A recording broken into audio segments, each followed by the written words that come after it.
सूत्रों से पता चला है कि बिहार के सिविल कोर्ट कर्मियों द्वारा हड़ताल की सूचना दी गई है और जब मैंने पता लगाने का प्रयास किया तो पता चला कि उनकी तमाम मांगें मानने योग्य हैं, तमाम मांगें सही हैं।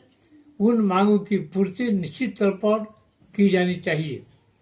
आश्चर्य है कि इनकी मांगें जब सरकार की नज़र में है, माननीय उच्च न्यायालय की नज़र में है, तो फिर इनकी जायज मांगों की पूर्ति करने में सरकार इतना विलम्ब क्यों कर रही है।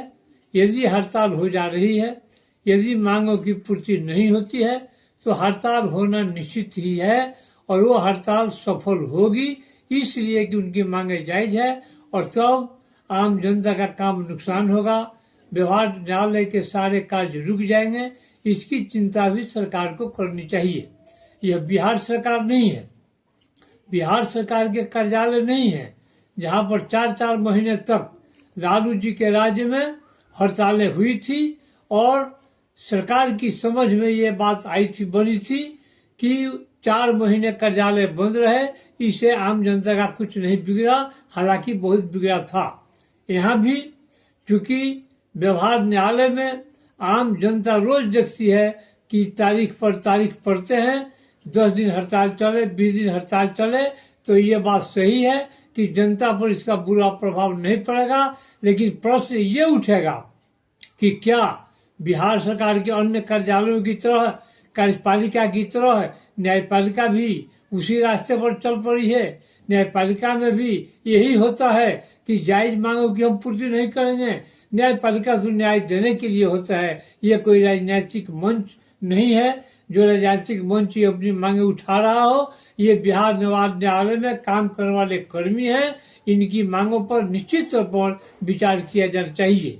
यह अलग बात है कि पूर्व की सरकारों में और आज की सरकार में, बीच की सरकारों में काफी अंतर रहे हैं। पूर्व में जब अराजपत्रित कर्मचारी महासंघ के साथ सिविल कोर्ट के कर्मी भी जुड़े हुए थे और ये हड़ताल करते थे, और अराजपत्रित कर्मचारियों की हड़ताल जब कांग्रेसी राज्य में होते थे, उस समय की सरकार निश्चित तौर पर 2-4 दिन के बाद सरकार अराजपत्रित कर्मचारियों की मांगों पर सरकार विचार करती थी और मांगों की पूर्ति होती थी। उदाहरण देना चाहूंगा कि दिसंबर 1981 में 10 दिनों की हड़ताल के बाद चतुर्थ वेतन पेंशन समिति के रिपोर्ट को जगन्नाथ मिश्रा की सरकार ने लागू कर दिया था। इसके बाद 89 में हड़तालें हुई, इसके बाद के दिनों में भी हड़तालें हुई। लालू जी का जब राज आया तो उन्होंने हड़ताल को कुचला नहीं, हड़ताल को तोड़वाया नहीं, मांगों की पूर्ति में इतना विलम्ब किया इस उम्मीद पर कि शायद हड़ताल टूट जाए। इसके बावजूद जब हड़ताल नहीं टूटी तो अंत में हार पाच कर उन्हें हमारी मांगों की पूर्ति करनी पड़ी थी। आज नीतीश जी की सरकार है, इनकी सरकार न तो जल्दी समझौता कर रही है, न तो ये मामले को टालती है। ये विक्टिमाइज के रास्ते पर चल रहे हैं। पानी छिड़काव करना, धरनार्थियों पर लाठी चला देना, उन्हें गिरफ्तार कर लेना। यदि ऐसा कुछ होता है तो माहौल बिगड़ेगा, न्यायपालिका के कर्मियों को न्याय से विश्वास उठेगा, सरकार से विश्वास उठेगा। इसलिए हमारा अनुरोध है, बिहार राज्य अराजपत्रित कर्मचारी महासंघ का पूर्व जिला होने के नाते, पूर्व जिला मंत्री होने के नाते, पूर्व और प्रमंडलीय मंत्री होने के नाते, पूर्व राज्य उपाध्यक्ष होने के नाते, वर्तमान में अधिवक्ता के रूप में कार्य करने के नाते मेरा अनुरोध है, बार बार अनुरोध है कि सिविल कोर्ट के कर्मियों की तमाम मांग की पूर्ति की जाए ताकि उन्हें हड़ताल पर नहीं जाना पड़े।